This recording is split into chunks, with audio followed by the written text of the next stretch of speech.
Coach, there was a play in which it looked like Jabari Small might have scored, and I wonder how do you determine whether or not to hurry up and run a play or wait for a review or a challenge? Yeah, in a situation like that, they held it. They'll generally hold it. The center judge will stand over the ball, won't let you run another play. So as they were reviewing it, we've got the TV screens now in the box. We're on about a 12-second delay, so we're looking at it, see if we need one. We had the offense ready. We had our next play dialed up, but they won't let you snap the ball anymore with the communication the refs have. They'll just stand over the ball. But how do you decide whether to challenge or not? Didn't need to challenge it because they're going to stand and hold over the ball. Any of those types of plays, they'll always review. And then, like I said, we're on a 12-second delay, so we'll be able to see it. And then we've got one guy designated in the box on each side of the ball that'll tell us, man, it's close. Like, hey, we should, if the end result isn't what we want. But obviously in that case, it looked good. There's enough angles. A game like that, there's enough angles where you can tell. In a lot of games, especially the game the other day, when you guys start, Tim Banks is bringing pressure immediately. Then your offense is scoring quickly. Then Banks is bringing pressure.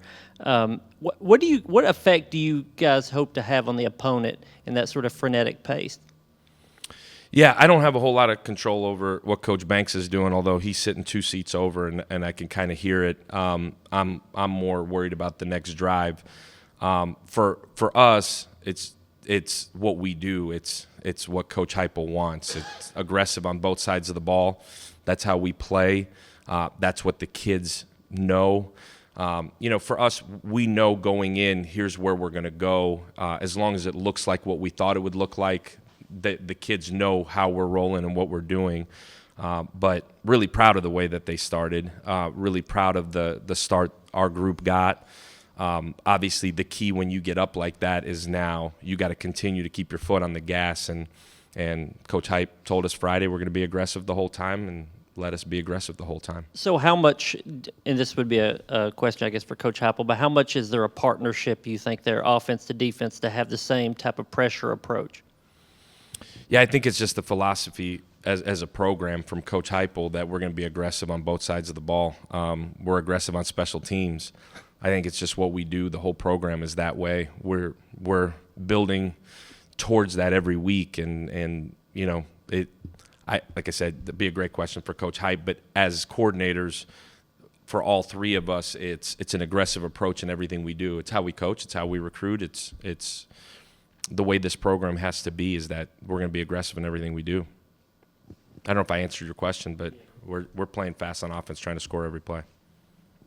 Coach, with Jalen Hydes catching 5 touchdowns, is it just creating matchups, finding something you guys liked and kept going at it, or kind of how do you get a guy 5 touchdowns against a defense like Alabama's? Yeah, I think for us offensively, it's finding those matchups and then trying to exploit them. If you're asking if I knew he was going to catch 5 touchdowns going in that game, I don't know.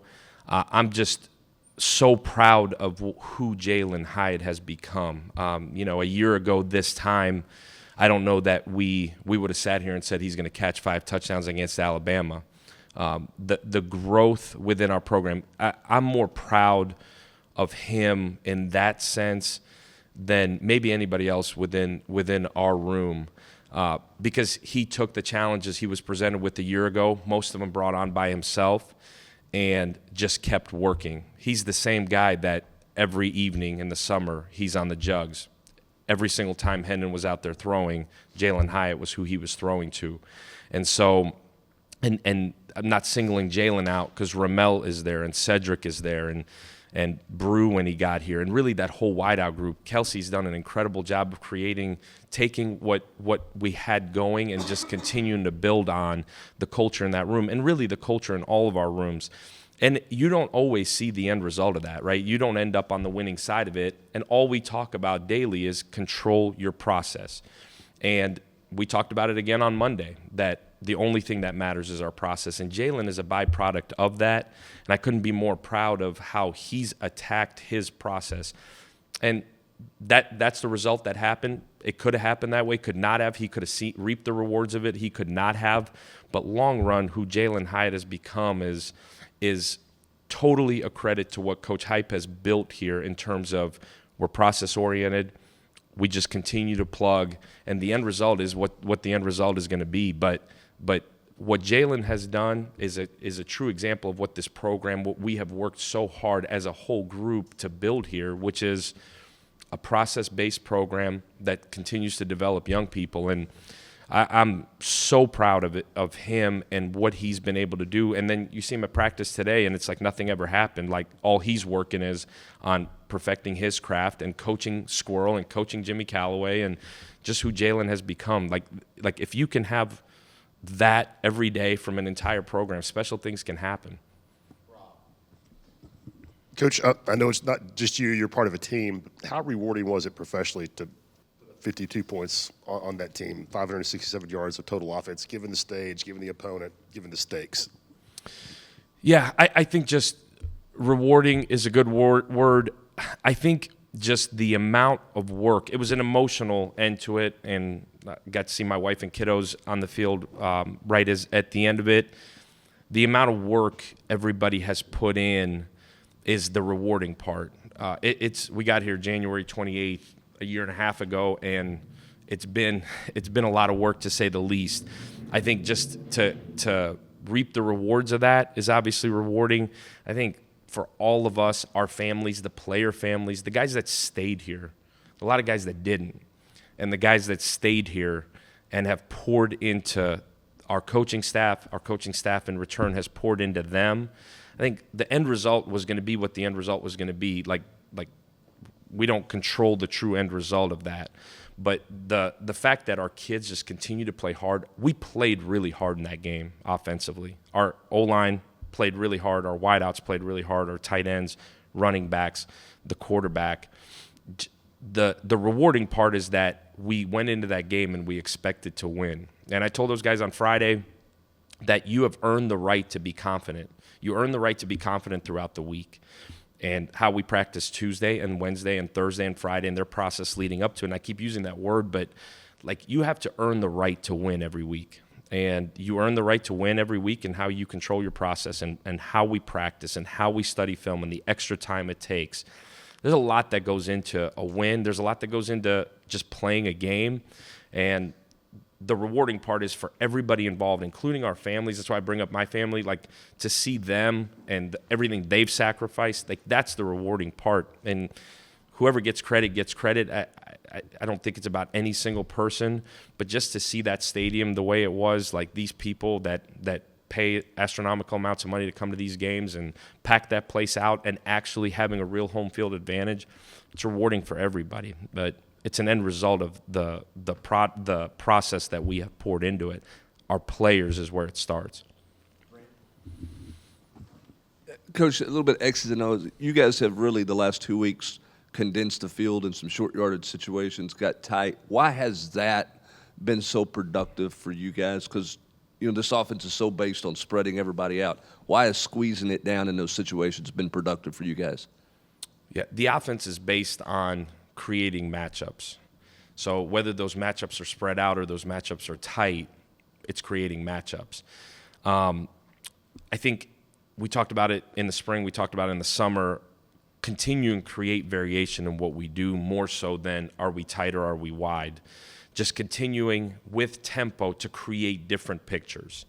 And we've been able to grow in every facet offensively, but that's just part of it is, man, in certain situations, we need to condense it to be able to create some edges. And you saw us able to condense it to go back out and able to condense it to stay in. But it's staying balanced is the key to the whole deal and building from week to week. And, next week there will be a different wrinkle to it, and that's our job to figure out those wrinkles. But we've played tight. We haven't played tight consistently. I think that's been the growth within our offense is the ability to play tight, then play wide, then tight, then wide, and to create confusion in some ways, to create extra gaps in some ways. But I think as we evolve offensively, that's part of it. I know the under center question a year ago, hopefully we've answered that. We took it as a challenge, and we have answered the bell there. But just continuing to evolve and create different pictures for defenses to obviously be less predictable. Last question. got to be a UT Martin question, right? Second part of my question is UT Martin. Gotcha. First part is about recruiting. Obviously, it kind of goes without being said that this weekend was huge for you all in recruiting. But just from your perspective, what's it been like the last couple of days hearing from recruits just about the environment and how much has there been an uptick in recruiting these last couple of weeks with wins over Florida, LSU, and Alabama? Yeah. Those young people and their families that were there on Saturday, I think similar to the Florida game, and in a lot of ways similar to every home game. When you sell out the Akron game, that's a statement.